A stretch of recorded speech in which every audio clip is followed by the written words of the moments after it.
URHOBO moyo na ye moyo merogbu na akpososo me o ma fiare petamre gode groupe anore ozo ero yogwo apo ni peru kwa meso ero iku pe ku pa mre gode o ikipu na re gujere anore ozo ero ado ezi o anore ozo ero yogwo apo ni peru kwa meso ero iku pe ku pa mre gode o ikipu na re gujere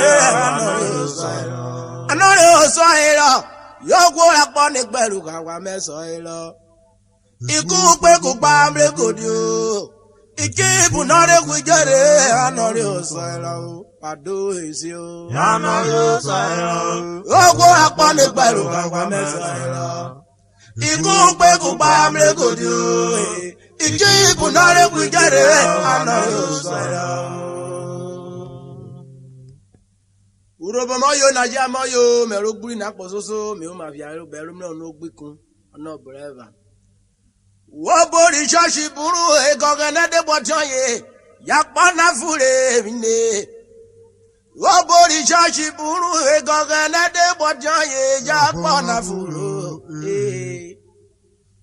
uko aforo ko wa ja me da ewu isi wado bori shashi buru e gogana de botoye yapa na furu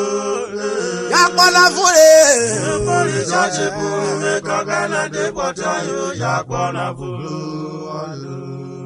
yana inde uko aforo ya wa ja me da ewu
muka. Yoka muka yo ere. Yoka muka yo ere.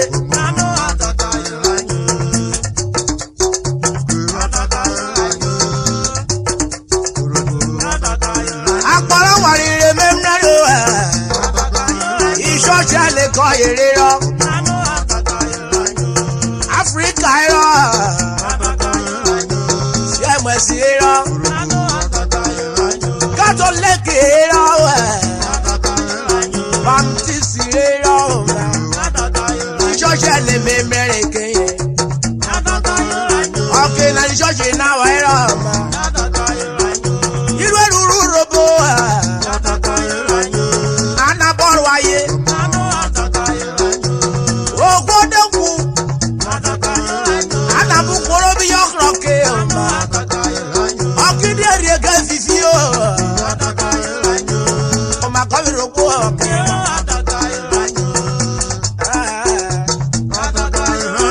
Ògbójọ́ ilé ṣírí. Ọ̀nà bó tèrè mi o. Ọ̀kìlódé tó bẹ́rẹ̀ mi. Ó máa mú ìyẹ̀rẹ̀ kan yàn lẹ̀. Èèmọ̀ mẹ́rin ẹ̀mẹ́sì. Òrùwà mẹ́rin ẹ̀mẹ́sì. Wórèrè ní ẹ̀mẹ́sì.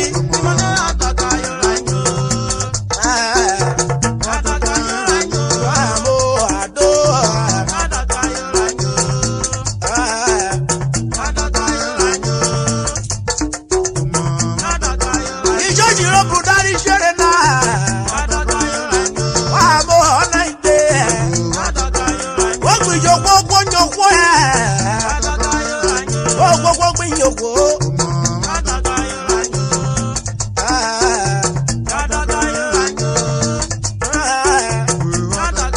Ọkìrì jọ́jì ẹ̀ nìyí náà wáyé rọ̀. Yédèké ló múra mọ́tẹ́lú robo. Abẹ dúkúrẹ́ dúró ẹ̀. Abẹ dẹ́wọ́ dúró ẹ̀. Ó máa mọ ẹ̀dẹ̀ kan yé wúrúwó. Ìṣọ́jì ló bù dárí ṣeré.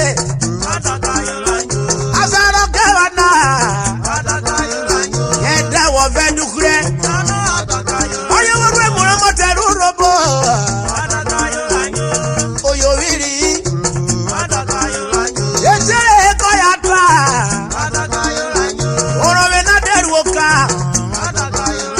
Ẹni ẹ̀dá kọ́ yẹ pèrè.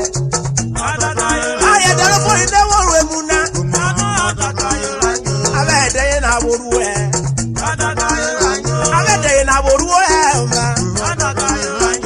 Wọ́n ní kọ́kọ́ náà so. Yẹn náà rẹ̀ ayé bí yọ ọ̀ma.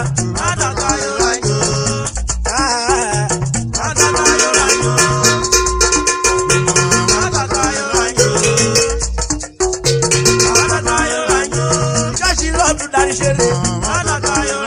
Àtàrí yẹn náà pọ̀ náà tẹ́ náà. Ayédèkọ̀ náà ṣàrí súwẹ́. Ìjọ́sí ló bù dákọ̀ yọ̀ra. Sẹ́nu àwọn brasa súwọ́ ṣàrí. Ọ̀gá náà máa pọ̀ náà jọ ẹ̀ ọ̀ma. Ọ̀gá náà máa pọ̀ náà. Ọ̀ṣàrí kọ́ ìrìnsù ayé. Ayé sún ọ̀ṣàrí ọ̀ma.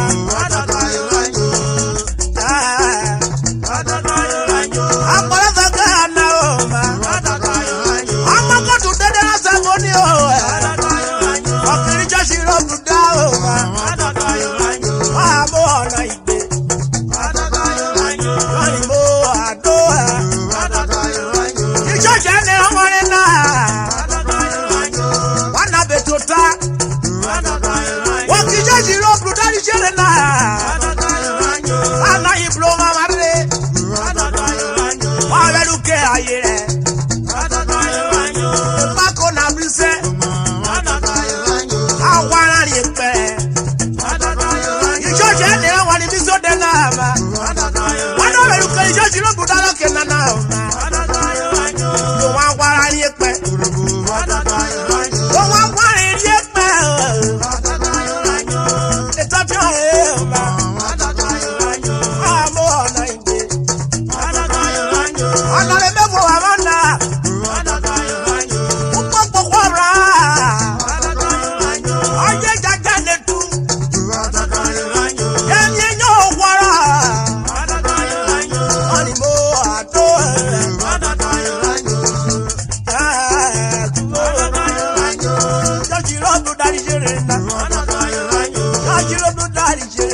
fagbaro kido. Osa egbu ne go du ko meyeruwa.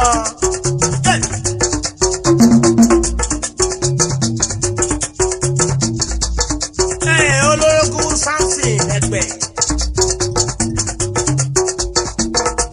Yelegbete fagbaro kido. Bako me wa ko biwo erewo te me go du ko le ko ke ko pion. Ise.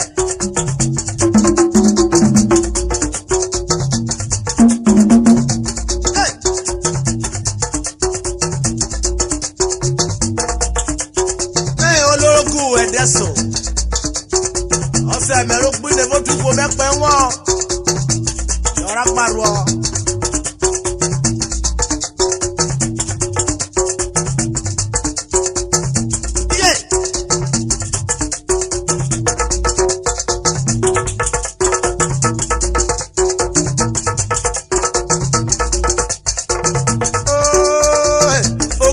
Àpọ̀kọ́ na odò.